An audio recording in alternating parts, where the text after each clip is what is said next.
नमस्कार, मैं हूं आशुतोष और आप देख रहे हैं सत्यहिंदी.com। सत्यहिंदी.com के खास कार्यक्रम आशुतोष की बात में आपका स्वागत है। बातचीत शुरू करने के पहले एक छोटी सी अपील। सत्यहिंदी.com एक कोशिश है ईमानदार, निडर और निर्भीक पत्रकारिता की। हम अपने उन तमाम लाखों दर्शकों के शुक्रगुजार हैं जो लाखों की संख्या में हमारे कार्यक्रमों को देखते हैं, हमारा हौसला बढ़ाते हैं।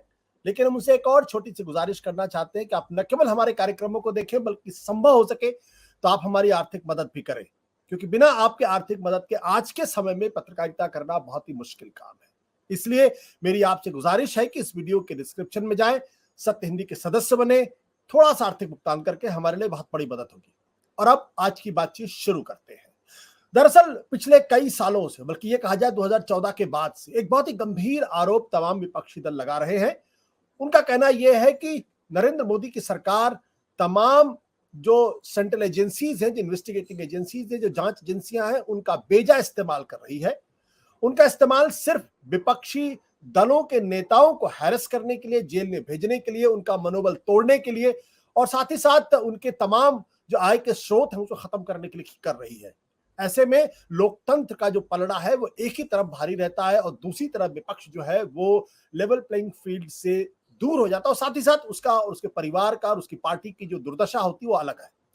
इसी प्ली को लेकर 14 राजनीतिक दलों ने, जिसमें कांग्रेस पार्टी का भी है, सुप्रीम कोर्ट में याचिका दायर की थी। याचिका दायर करने वालों में थे अभिषेक मनु सिंघवी, जो देश के बहुत बड़े कॉन्स्टिट्यूशनल लॉयर माने जाते हैं।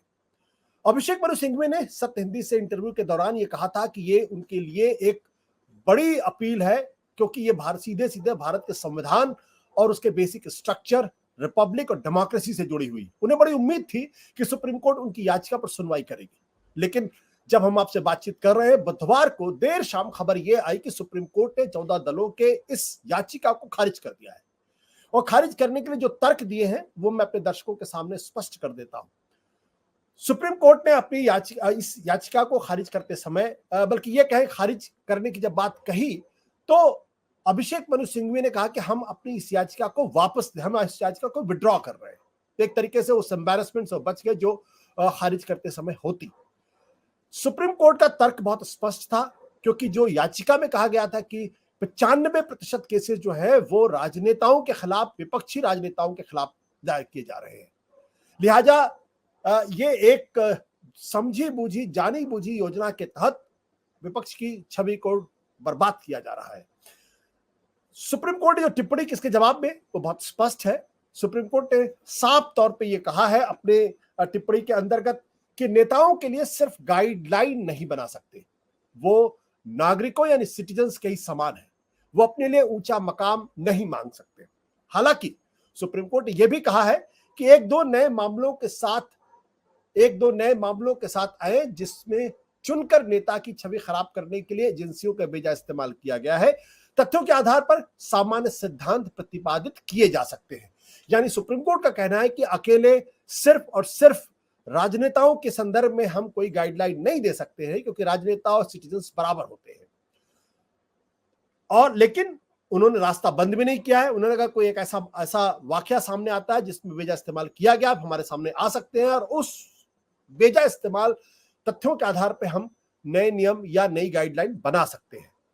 विपक्ष की जो याचिका थी वो मैं आपके सामने स्पष्ट कर दूं, क्योंकि विपक्ष जो परेशान था उसने अपनी याचिका में स्पष्ट तौर पे कहा था कि गिरफ्तारी के लिए अमूमन आप देखते हैं कि चाहे वो ईडी हो, सीबीआई हो, वो गिरफ्तारी कर लेती है और उसके बाद 1 साल, 1.5 साल, 2 साल तक विपक्ष के नेता जेल के अंदर रहते हैं, 6 महीने तक रहते हैं और उनको जल्दी बेल नहीं मिल पाती। उस संदर्भ में कहा है कि गिरफ्तारी के लिए ट्रिपल टेस्ट, यानी भागने का खतरा अगर ना हो, सबूत अगर मिटाने का खतरा ना हो, गवाहों को धमकाने की आशंका ना हो, तो फिर गिरफ्तारी नहीं होनी चाहिए। दूसरी तरफ याचिका में यह भी उन्होंने प्रेयर की गई थी कि अगर आपको किसी से पूछताछ ही करनी है तो कुछ निश्चित समय के लिए या कुछ घंटों के लिए ही पूछताछ करें, और अगर बहुत आपको ज्यादा कोई आशंका हो रही हो तो घर में ही नजरबंद करके ही आप पूछताछ कर ले या घर में ही नजरबंद रखें। साथ ही साथ कोर्ट के संदर्भ में उन्होंने कहा था कि आजकल यह हो गया कि जमानत नहीं मिलती है और गिरफ्तारी जो नियम बन गई। तो उनका कहना यह था कि अदालतें भी जो ऐसे मामलों में जमानत नियम के तहत दे, यानी जमानत मिलना आसान हो और गिरफ्तारी यदा कदा ही हो। ये एक ऐसा मामला है जिसके आधार पे अब जो राजनीति शुरू होगी उसमें कहा जाएगा सरकार की तरफ से कि देखिए बेजा इस्तेमाल एजेंसीज को लेकर आप लोग कोर्ट में गए थे, सुप्रीम कोर्ट ने इनकी याचिका खारिज कर दी, यानी सरकार कुछ भी बेजा इस्तेमाल एजेंसीज का नहीं कर रही है। सो विपक्ष के लिए बहुत बड़ा झटका, इसमें कोई दो राय नहीं। इसी पर करेंगे चर्चा और बातचीत। हमारे साथ इसमें कुछ खास मेहमान मौजूद हमारे साथ इस वक्त मौजूद है। बहुत ही वरिष्ठ संपादक, मेरे बॉस रह चुके रामकृपाल सिंह जी, नवभारत टाइम्स के लंबे समय तक संपादक थे, आज तक में भी लंबे समय तक संपादक थे। साथ ही साथ हमारे साथ मौजूद है विजय विद्रोही जी, हमारे साथी सहयोगी प्रशांत टंडन और सुप्रीम कोर्ट के वकील राकेश कुमार सिन्हा। थोड़ी देर हमारे साथ जोड़ेंगे मुंबई से वरिष्ठ वकील महमूद आबदी साहब। आप लोगों का बहुत बहुत स्वागत है। राकेश जी, ये जो सुप्रीम कोर्ट की पिटीशन जो विड्रॉ करनी पड़ी है, अगर आपसे पूछे कानून की दृष्टि से, तो क्या सुप्रीम कोर्ट का स्टैंड सही है? क्योंकि बेजा इस्तेमाल तो हो रहा है, इसमें कोई दो राय नहीं, और 95% केसेस साइट किए गए इस पिटीशन में, चाहे ईडी हो चाहे सीबीआई हो। राकेश जी, आप अनम्यूट करें।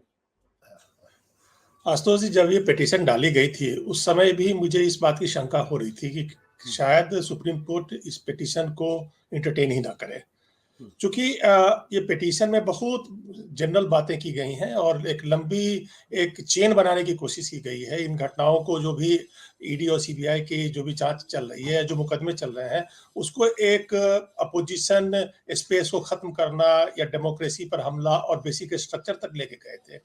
तो इसको कोई स्पेसिफिक, इसमें कोई रिलीफ हमें समझ में नहीं आ रही थी कि सुप्रीम कोर्ट अगर कोई रिलीफ देगा भी तो किन कारणों से देगा। सुप्रीम कोर्ट ने अपने जो भी उसका ये डिसमिसल ऑर्डर है, उसने डिसमिस्ड एज विड्रॉन करके लिखा है।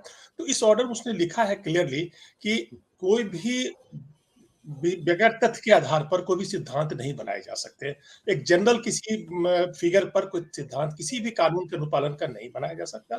दूसरा ये है कि सुप्रीम कोर्ट कोई किसी खास केस पर ही अपना हस्तक्षेप कर सकती है। अब वो खास केस ये होगा कि अगर वो सुप्रीम कोर्ट में कोई भी बात अगर अपील के दौरान लाई जाएगी, अगर कोई मैटर हाई कोर्ट पे खारिज होता है उसके बाद सुप्रीम कोर्ट में जाएगा। क्योंकि हमने ऐसा देखा है कि सुप्रीम कोर्ट में अगर सीधे कोई मैटर लेके जाते हैं तो वो भी वो सुप्रीम कोर्ट एग्री नहीं करती है, बोलती है कि वो अपने प्रॉपर चैनल से आए, पहले निचली अदालतों में अपना वो पक्ष रखें। तीसरी बात यह है कि नेताओं के लिए कोई अलग से कानून नहीं बनाया जा सकता, उनके लिए कोई अलग से कोई अपवाद नहीं क्रिएट किए जा सकते हैं। ये सारी बातें हमें पता थी कि सुप्रीम कोर्ट में ऐसा ही कुछ होगा। अब सवाल ये है कि जो फैक्ट्स सुप्रीम कोर्ट में दिए गए हैं वो सही है, ये बात बिल्कुल सच है, लेकिन वो फैक्ट उतने काफी नहीं है सुप्रीम कोर्ट के लिए कि कोई भी कानून को अनुपालन के लिए कोई नए दिशा निर्देश डाले जा सके। क्योंकि ऐसी अपेक्षा थी, मैं अच्छे से समझ रहा हूं कि वो जो भी लोग थे जो इस पिटीशन के पीछे थे, जिन लोगों ने ये पिटीशन दायर की थी, चाहे वो लीगल लोग थे या जो राजनीतिक दल के जो लोग थे, उनको भी पता था कि कोई सीधा सीधा इसमें रिलीफ नहीं मिलेगा। लेकिन ये नैरेटिव बिल्ड करना है, ये सच्चाई है जो जनता के सामने लानी थी, ये सच्चाई है जो मीडिया के सामने लानी थी, और वो सच्चाई वो लेके सुप्रीम कोर्ट में गए थे। मुझे नहीं लगता था कि किसी को भी ये उम्मीद थी कि सुप्रीम कोर्ट सीधे सीधे इसमें नोटिस कर देगा, क्योंकि इसमें कोई एक स्पेसिफिक कोई फैक्ट नहीं है, एक जनरल डेटा है। जनरल डेटा के बेसिस पर सुप्रीम कोर्ट कोई भी इस तरह का आदेश नहीं पारित कर सकती। हाँ, ऐसा अगर होता है, सुप्रीम कोर्ट ने कहा है कि अगर आप स्पेसिफिक मैटर हमारे पास लेकर आइए, ठीक है। अगर कोई ऐसा मैटर अभी हाईकोर्ट में कोई ऐसा आता है जिसमें कोई बेल रिजेक्ट हो रही है या कोई सजा हो जाती है इसी ईडी और सीबीआई केस में, जिसमें पूरी तरह से दिख रहा है कि ये पक्षपातपूर्ण है, ये द्वेषपूर्ण है, उस मैटर को सुप्रीम कोर्ट बोलती है लेकिन हमारे पास आइए, फिर इंडिविजुअल केस मेरिट पर वो देखा जाएगा। ये इंडिविजुअल मेरिट पर है, ये जनरल उसमें 1000 केस है या 95% केस है, उस पर ना पहले किसी भी आदेश की, फेवरेबल ऑर्डर की ना कोई उम्मीद थी, ना अब है, और आगे भी ऐसा नहीं होगा। राकेश जी, इस क्या ये माना जाए कि चैप्टर बंद हो गया है या अभी भी रास्ता खुला हुआ है और गाइडलाइन इशू कर सकती है? नहीं, मैं गाइडलाइन तो खैर इशू नहीं हो सकती। देखिए, जब तक कोई केस में गाइडलाइन इशू होगी, ये मैं ये बिल्कुल नहीं कर सकता कि सुप्रीम कोर्ट जिसके पास राकेश, माफ करेंगे मैं आपको बीच में टोक रहा हूं, क्योंकि जब मैंने अभिषेक मनु सिंघवी से इस बारे में बातचीत की थी तो मैंने उनसे आरनेस कुमार वर्सेस बिहार के केस का उदाहरण दिया था, जिसमें सुप्रीम कोर्ट ने गाइडलाइन इशू की थी कि आप किन परिस्थितियों में अरेस्ट कर सकते हैं और किन परिस्थितियों में जमानत मिलनी चाहिए। और उनको ये उम्मीद थी, अभिषेक मनु सिंघवी को, जो देश के बहुत बड़े जाने माने कॉन्स्टिट्यूशनल लॉयर है, कि इससे आगे चलकर गाइडलाइन इशू हो सकती है। लेकिन वो एक यही बात आशुतोष जी मैं कह रहा हूं कि वो एक पर्टिकुलर केस जब सुप्रीम कोर्ट के पास आया था उसमें गाइडलाइन इशू की गई थी। कोई जनरल कोई नैरेटिव बना के कोई मैटर नहीं उठता। अरनेस्ट कुमार का कोई केस था, एक प्रॉपर केस था, उस केस में सुप्रीम कोर्ट ने कोई गाइडलाइंस जारी की। तो इसमें अभी दरवाजे बंद नहीं हुए हैं, गाइडलाइंस जारी हो सकती है, दोबारा से हो सकती है, लेकिन कोई केस उसके पास सुप्रीम कोर्ट के पास आना चाहिए। और जहां तक अरनेस्ट कुमार की बात है, अरनेस्ट कुमार के केसेस के का अनुपालन कर रही हैं अदालतें, जहां तक संभव है हो रहा है, लेकिन यहां मैटर ईडी से रिलेटेड है। आप देखिए, ईडी सीबीआई को क्लब करके भेजा गया है। सीबीआई के केसेस में अभी भी जमानतें मिल रही हैं, मैक्सिमम केसेस में सीबीआई में जमानत मिल रही है, लेकिन प्रॉब्लम ईडी में है। तो एक्चुअली ये ईडी और सीबीआई को क्लब करके बेसिकली जो ईडी में जो समस्याएं हो रही हैं जमानत के लिए, जो वहां का जो 45 सेक्शन का जो प्रॉब्लम है उसको सेटिस्फाई नहीं कर पा रहे हैं ट्विन कंडीशन को, उस पर वो गाइडलाइन चाहते थे। जहां तक अरनेस्ट कुमार वाले जो गाइडलाइंस है वो सीबीआई केसेस में तो बिल्कुल अनुपालन हो रहा है, हो सकता है, उसमें दिक्कत नहीं है, लेकिन ये कुछ और चाहते थे जो शायद सुप्रीम कोर्ट नहीं दे पाई। सत्य हिंदी का ऐप डाउनलोड करें गूगल प्ले स्टोर पर।